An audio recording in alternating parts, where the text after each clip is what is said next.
On y va? Ils sont chauds. Monsieur Bruno Bossa, donc ça se passe. Bonjour.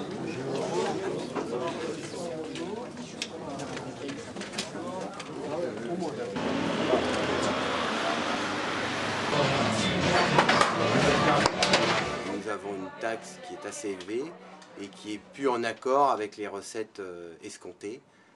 C'est pour cette raison que petit à petit le parc des jeux automatiques a réduit de plus de 50% depuis ces 5 dernières années.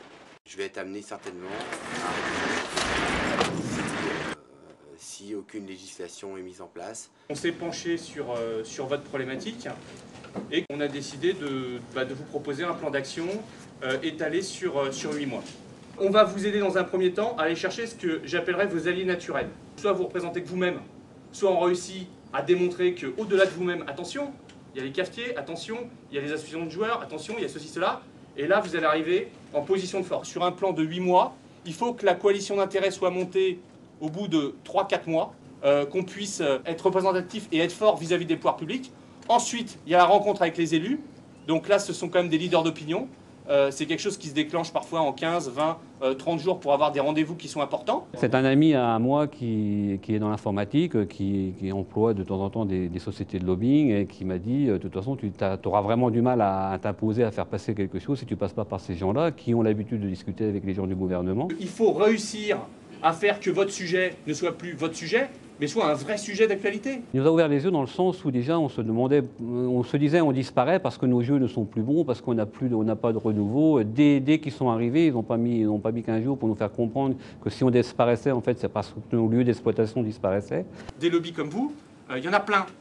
Vous êtes un lobby qui meurt doucement, tranquillement, sans faire de bruit. Donc vous n'êtes pas dangereux. Je sais pas, on fait n'importe quoi. Moi je sais que le 15 mai, si je paye mes vignettes, je ferme. J'ai 130 jeux sur Paris, je ferme. Je viens à l'extrême limite de ma capacité d'intervention. C'est-à-dire que là, quelque part, je vais avoir une pression, je vais avoir le temps, la montre qui joue contre moi. Mais la double taxe, c'est pas dire je suis pas content parce que je paye la double taxe. C'est démontrer au mec qui est en face de vous que la double taxe, elle sert à rien. L'image du lobbying, telle qu'on la ressentait au départ, c'était on commence à rincer tel député, on commence à rincer telle personne. Et c'est vrai que notre hantise, c'était de dire ok, ils vont nous demander un prix de départ, mais après, dès qu'on va commencer à avoir des négociations avec un tel ou un tel, on va nous demander de dire ah ben tiens, on peut faire passer quelque chose, mais ça va être 10 000 € de plus ou ainsi de suite. Le lobbying, ce n'est pas de la corruption, ce n'est pas du trafic d'influence. Quand vous donnez de l'argent, ça se fait toujours par le contre-lobby, parce qu'il y a des gens qui vous aiment pas ici. Et ça se sera toujours. Donc moi, si vous voulez déplacer des valises, voilà, je le ferai pas, c'est pas mon métier. Et voilà. Nous non plus, de toute façon, il n'y a pas de problème.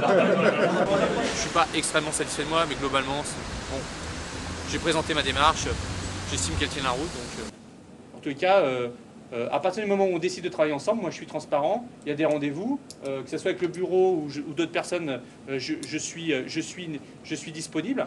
8 mois de travail, c'est important. Au début, on nous avait demandé plus court, mais très honnêtement, je ne peux pas construire quelque chose de carré, d'efficace en termes de communication d'influence auprès des pouvoirs publics si j'ai pas du temps. Sinon, je vous dis oui, mais je ne peux pas le faire. Je sais par expérience que c'est beaucoup d'efforts. Compte tenu de l'urgence et de la problématique, c'était des gens qui se sont décidés extrêmement vite. 3 jours après, on avait une décision favorable et je commençais la mission. Il fallait absolument tout de suite gagner quelque chose pour leur donner confiance. On a écrit 2 courriers, l'un aux douanes et l'un au ministère, où on a vraiment expliqué la situation, mais je veux dire très concrètement, et j'allais dire même un peu méchamment, quoi, en expliquant que si la vignette était demandée à telle époque, c'était la mort de tant d'entreprises, quoi. Je ne savais pas si ça passerait ou si ça passerait pas, c'était un peu culotté, c'est quelque chose qui n'avait jamais été demandé. On a eu un délai supplémentaire pour le paiement de la vignette jusqu'à la fin d'année. Et ça, c'était bien parce que c'était tout de suite les premiers effets de l'action de lobbying. Compte tenu du timing, on pourrait peut-être faire intervenir des parlementaires sur le fait qu'il y ait une double taxation sur ces jeux. 7 jours, c'est très court. Donc je vais sur Internet, l'Assemblée nationale, je regarde les parlementaires qui se sont exprimés pour défendre la profession des jeux automatiques. Souvent, c'était des questions orales ou écrites qui ont été très ponctuelles. Je m'aperçois même qu'il y a eu des actions, mais elles sont très anciennes.